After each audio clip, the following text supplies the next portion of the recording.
Welcome back, ladies and gentlemen, to the Counselor's Office. I'm Mr. Gaming Counselor, and we are back. It is Twid and Twabin time. That is right, we are back in This Week in Destiny. This week in Destiny, we are getting ready for Saladin to come back to the tower. Not with vengeance, thankfully, but with his Iron Banner, which is a bit different this time. More about that later. So, they're going to talk about seasons, extended seasons, sorry. Episodes aren't a thing, it's just seasons. A special artist of the week contest. Ooh, Iron Banner is almost here. Cosplay Cosmodrome. Be part of our Pride celebrations. And Bungie bounty for good is here. A lot of this I don't care about. I just kind of want to siphon through what I actually care about. So let's talk about Axe. After touching base with our old friends Failsafe and starting an investigation into the Vex on Nessus, we found that something is not quite right. The revelations of Act 1 will drive your investigation even further into Nessus Act 2 when it launches on July 16th, so in like 3 weeks. To make sure you're equipped with the latest intel, we'll be hosting a developer livestream ahead of time to preview new content that's coming. We'll have more details on the timing of the livestream for you. Listen, you can live stream. I still got my bead text on. Whoops, it's not Game of the Year. That's something else. Let's be honest here. It doesn't matter what you do a live stream. You can't sell the cookie any different than what it is. Acts suck. They're garbage. And that's that. Moving on. Like, I'll do like a whole breakdown video later, but like I'm glad that they're willing to talk to us, but the design is already bad. How about some echo art to celebrate that we are in the middle of our first episode and that we just finished this first act? How about we do something special? This community is filled with a room of amazing artists, and I would agree. And we love to celebrate our talent every opportunity we get. We have our Artist of the Week and Movie of the Week picks in every Twid because of that. But this time, we wanted something more thematic and focused. So this is a call for artists everywhere to represent their favorite moment during Echoes Act 1. An epic fight against the Vex. Check. A representation of your favorite lore pieces so far? Wonderful. A cozy Saint and Osiris scene? Can't wait to see it. Some crazy situations with Failsafe? We are to blame for that one, probably. Just do what you do best to give us they know. Listen, they intentionally try to make Failsafe a digital waifu. I don't know why, but she has like a crush on us. Like, she has the hots for us. So it's a little weird. I'm not gonna lie. You know, a lot of AI robot love going on. A lot of that. But okay. But yeah, that's cool. I hope you guys out there who are really exceptional artists out there, I hope you win. Good luck. I really do think you guys earn it. Some of you have amazing art out there. I wanted to take the time to read that. Now, the next thing is probably the last thing I care about is PvP Strike Team update. Twice the Iron Banner. The Titan, previously known as Iron Lord Saladin, now Valis, Forge of the Cabal Empire, will be back at the tower next week with a new edition of Iron Banner. Given that Iron Banner is one of our most ancient traditions, one would think the old war beasts can't learn new tricks. But that couldn't be further from the truth. Are we getting something actually fresh? Let's find out. To begin with, Iron Banner will now be a 2-week event and the main PvP focus for that time. Oh, baby. I'm going to tell you right now, the Trials 1%er PvP content YouTubers are probably seething in their teeth right now. And if you just generally don't care about Iron Banner, you're also probably going to be annoyed. 2 weeks is a hot thing, so let's read more and hopefully maybe it's going to be worth the bacon. Players will be able to earn rewards, climb ranks, and hone their PvP skills with one game mode during the first week and then with another game mode in the second. In the first iteration of Iron Banner for Echoes, the first game mode available is Control, and the second one is Tribute. Okay. In Season 23, we experimented with a system that enabled players to select from either Control or the rotating game mode, Fortress, Eruption, or Tribute, whenever Iron Banner was active. Players being able to choose which game mode they wanted to play was nice to have, but it was a departure from how we previously handled the modes, and splitting the player base in half had a negative effect on both matchmaking times and quality. Let's be honest. Most people wanted Control. It's like, they're not saying it, but I'm going to tell you, most people played Control because it was quicker and faster than Tribute. Tribute's fun, but when you're trying to grind out the stuff, you want to go, especially if you're trying to get resets going the way they have it is bad. Like, I think the whole reputation is just, it's skewed to where you want to get games done as quickly as possible. So yeah, that's why a lot of people, if a game is going really bad or taking too long, people usually leave. Unless you're really, really sucking, the mercies are the way to go, honestly. Just get a mercy and go. Yeah, so it was overall, I guarantee people were more in control. So we're returning to the previous system of one mode each week. There will be 2 weapons added to the Iron Banner during Echoes. The first is a renewed Criminal's Dagger. It's a skill, still a kinetic or aggressive hand cannon, but now comes with a small bump to its stats, perks like Precision Instrument or Kill Clip. Now, I do think this will make it vital. People love Precision Instrument on Igneous Hammer. I think people are gonna gravitate to this new Iron Banner. I think they do. Kill Clip, not so much, but definitely Precision Instrument. Other weapons available is the Claws of the Wolf, a rapid fire frame void rifle, a fanfare perks like Head Seeker and Zen Moment. Okay, that is interesting. Although the new perks like to Pain are worth checking out too. I've not really used it that much, so people in PvP can let me know if it's been good or not. I'm gonna be honest, I've been using Kvostov because it's too fun to just sit there and just shoot. It will be getting nerfed though, let's be honest. Getting many rolls with these weapons will be easier too. You'll need to unlock them first to drop by getting rank 4 and 7 with Saladin. Thank God. Instead of having it to be a stupid random drop, it's actually attached to the rank ups. That's what it should have been from the get-go. But then you'll have the good chance to earn them as post-match rewards. Wins now guarantee a random Iron Banner. Okay, so wins, while also having a very high chance to award Iron Banner Engram on top of that. As for defeats, both weapons drop and engrams have a higher drop rate too. So you can either get the roll you're chasing as a random drop by focusing an engram or getting a random drop. So you can focus. All right, so it sounds like you're gonna guarantee. So if you win, you are always gonna get Iron Banner weapon. If you lose, you have a higher chance of getting it. It's not guaranteed.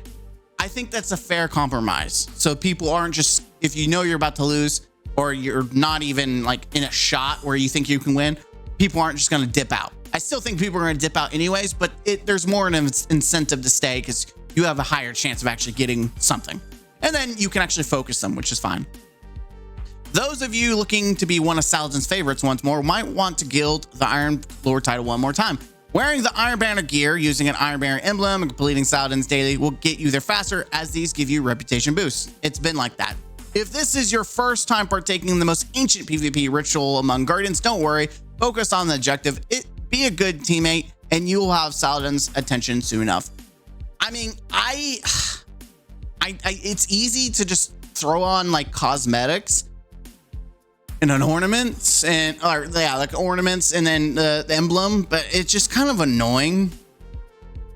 I wish there was like an actual, like the sets had meaning. Like I had a reason to want to run Iron Banner stuff, right?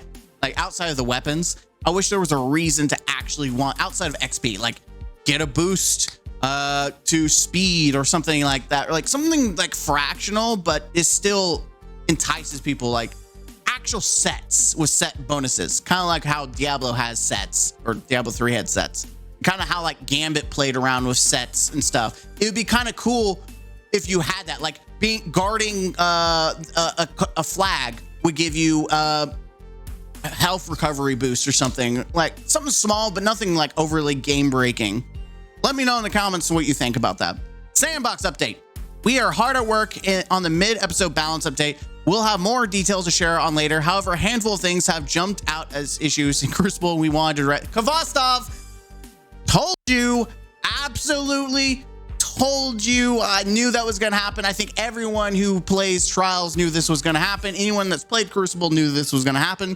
Recall. It should come to no surprise to anyone who has used this beloved bullet bouncing auto rifle that there was something different about the recoil. This is a result of a bug. We intended to reduce only the recoil of the special ricochet round by 50%, but it was instead applied to the entire magazine, effectively giving Kvostov maximum stability. It's made the gun easier to use than any other gun. Yeah, I went flawless with it.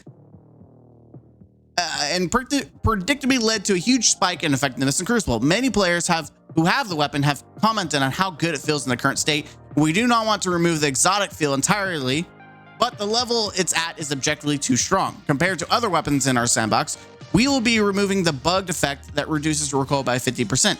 But as a middle ground, we have increased the base stability by 30 to 72. This will give back some, not all, the stable feel without leaving it so far out of band. Ricochet rounds. While the bouncing rounds are fun in PvE, they're proving to be a problematic balance and issue for PvP. With very high uptime and the ability to be buffed by orbs, the damage they deal both on initial impact and on the returning bounces also allows Kvostov to neutrally drop its time to kill down to a level usually reserved for more difficult to trigger damage boosts. We want to avoid impacting PvE with this change, so we have reduced the initial bonus impact damage against players from 15 to 5%. We have also reduced the bouncing bullet damage against players only from 18.4 to 4.6 damage, leaving PvE unchanged. These changes will retain the uptime of the perk and the Crucible, but bring its effectiveness more in line. I'm going to be very honest. I expected a hard nerf to Kvostov. I think this is very, like, the exotic feel to itself is the same. They just nerfed the ricochet rounds and return stability the way it is. That means orb generation, you could still get that increase in damage. It's still going to feel pretty good. I don't know. It will definitely take more skill to use, and you're going to actually have to be thoughtful with shooting the gun instead of just like spraying around corners and just clicking on heads. Red Def. Now, Red Def has been getting a lot of heat, so let's see what they're doing into it. Recoil. Lurking just under the Kvostov coated surface of our current weapons is Red Def.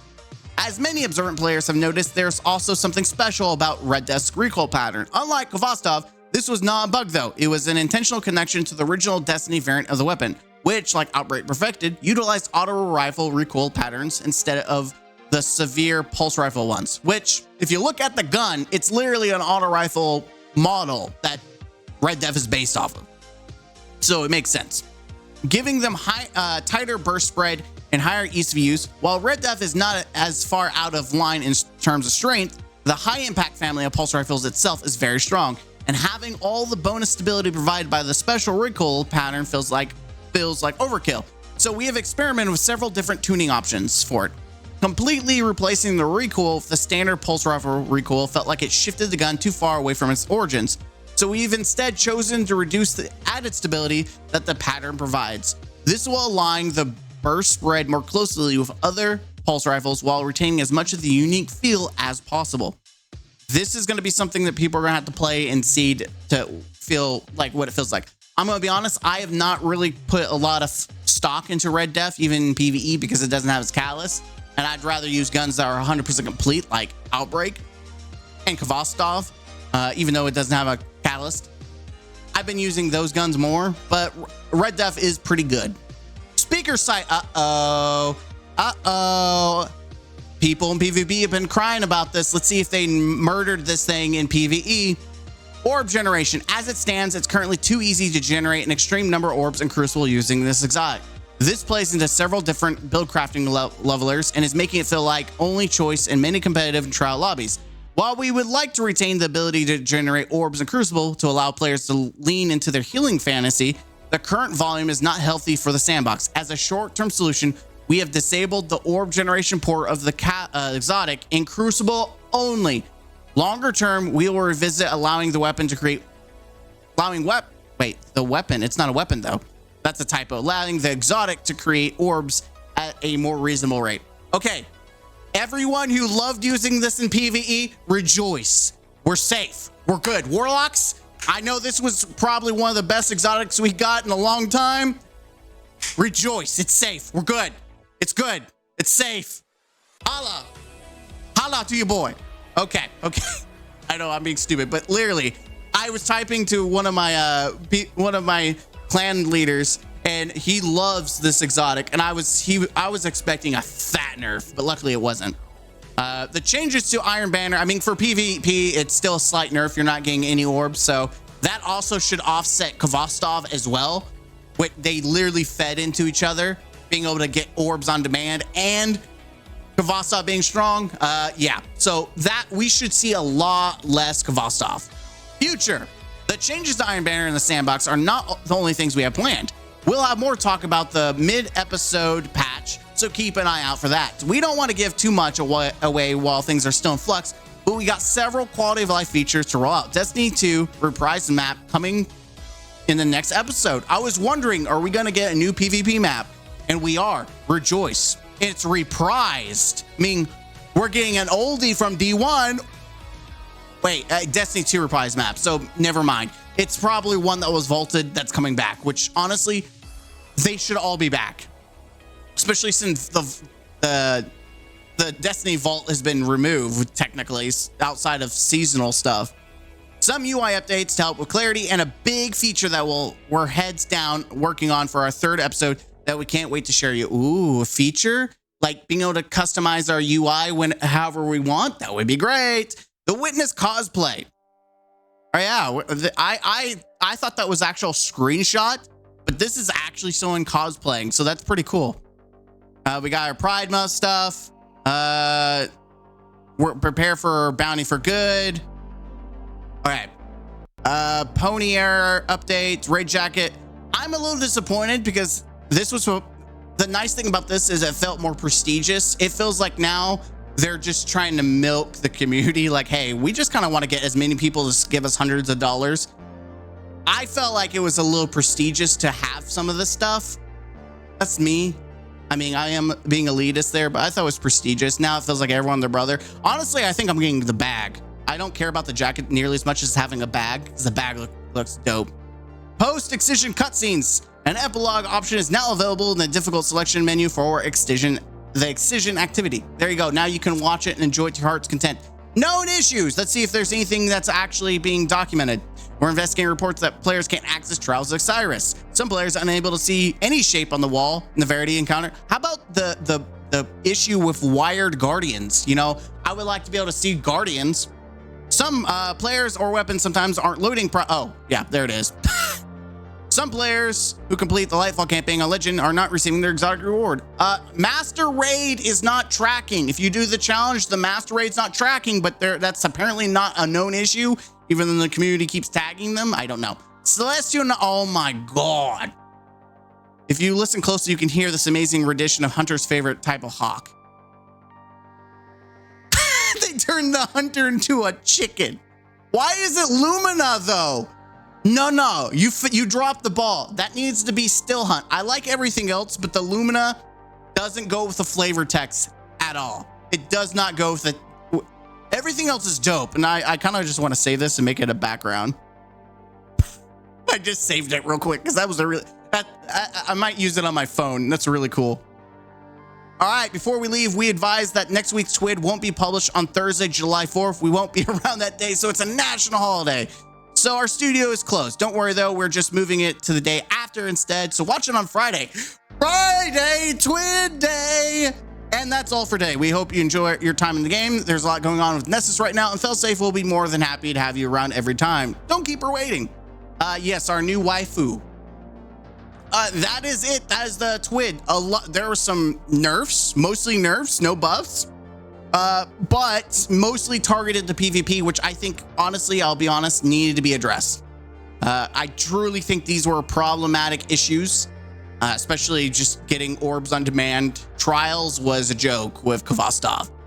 I think it was a very easy week to get the pulse rifle. Unfortunately, I feel like the pulse rifle was bad, in my opinion. I think it was garbage, but I still got like 20 rolls just in case they decide to make something spicy about it. Again, if you're an artist out there, good luck. I hope you earn your emblem to show that you are one of the best parts of the community, which is the artist. So good luck, have fun, and that's it for me. I'm Mr. Gaming Counselor. Hit the like button down below.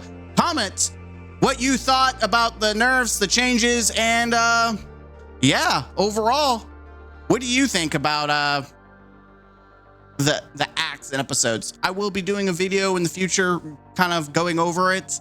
Don't know when, but I definitely will be going over my thoughts about it and how I think acts will kill Destiny eventually. Mr. Gaming Counselor, until next time, game out.